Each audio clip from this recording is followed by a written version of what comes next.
Good morning mga day, this is Basu, yung vlogger, a day in my life as a content creator at age of 13. Kaya naman mapapasabi ka na lang talaga dito ng ay for the go! Video nga na ito ay nung nakaraan pa nga pero syempre kailangan natin itong i-upload kasi nga sayang. Tapos kung mga day may stock na naman ito dito sa cellphone ko. Pagkagising ko nga po pala uminom na muna nga ako dyan ng kape para naman kahit paano nga ay magkagising ng itong kaluluwa ko. Tapos kung mga day yung utak ko at yung katawan ko gising na pero yung kaluluwa ko tulog pa. Gising na rin nga po pala si Baby Stream sa mga oras na yan kaya naman yan nga at binabagyo na naman ang lamesa. Talaga to may iwasang bagyuhin ang lamesa lalo na talaga kapag gising na ang bebehan na yaan. Alam kapag may pasok nga talaga mas pinupursige talaga namin na magtahimik gawa na ito si Baby Sir Nyos kapag nagkagising to.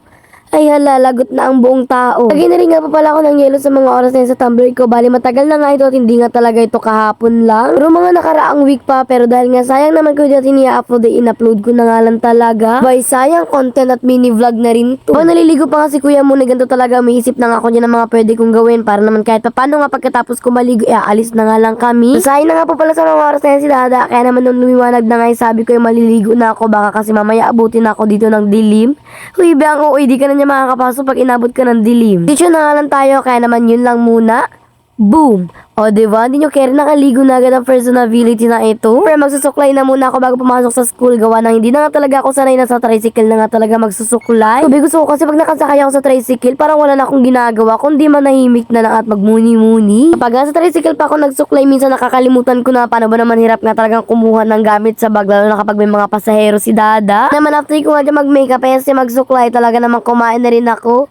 Uy, hindi ka ba nag-wake up sa mga oras na yan? Parang pulbo-pulbo lang, ganun. Pakasarap nga ng ulam ko for today's video. Gawa ng hotdog nga ito. Diba, lutong-luto pa nga talaga yan ni Dada. Napakasarap talaga na. Hindi lang naman ako kumain ng hotdog. Kaya naman, ayun nga, paalis na nga po pala kami dyan nila mababakal. Kasama nga po pala namin si Mama for today's video. Gawa ng meron silang pupuntahan. Alis na nga po pala kami sa mga oras na yan. Pero itong si Muana ay sinusundan pa rin talaga kami. At inelas pa nga po pala ako sa mga oras na yan. Gawa na pag nandito nga talaga ako sa farm sa bahay kubo namin. Talaga namang hindi muna ako nagba-black shoes o nag-rubber shoes. Ako na nga susuotin yung aking sapatos kapag nga talaga yung lalakaran ko nga talaga ay semento na gawa ng mahamog nga paggabi kaya naman ang damo nga talaga ay basang-basa pa. Kaya after nga po pala namin maglakad-lakad sinuot ko na nga yung black shoes ko dito kay Lula Minda esticle na naiawing kaya naman ayan nga paalis na nga po pala kami sa mga oras na yan. Ito nga po pala ako nakikiiwan lagi ng tsinelas ko para nga papupunta nga talaga ako nun sa bahay kubo namin talaga namang magpapalit na nga ako. Paalis na nga ang fresh na Disney princess nyo at mamaya-maya na naman ay talaga namang haggard na naman nga yan. Sama nga namin si Baby Storm kaya na makaaga niya talagang gumising tignan nyo naman nakangiti na naman nga talaga ang personality. Sa amin nga po palang biyahe, tignan nyo naman napakaganda-ganda pa nga ng tanawin pero mas maganda yung buko gawa ng nililipad na nga ng hangin. Wan ko ba napaka-fresh kung umalis ng bahay tapos ganito lang ako makakarating sa school nyo, asko. Kaya biyahe nga lang po pala sa mga oras niya bago makapunta sa school. Talaga naman nagmamadali na nga mga person gawa na magta-time na nga talaga ako nyo. Kung maglalakad pa talaga ako papuntang annex. Pagdating ko nga po pala sa room, hindi pa naman nga ako late kaya naman nakipag-chismisan na muna ako sa mga classmate ko. Lagi naman niya may baong cheese.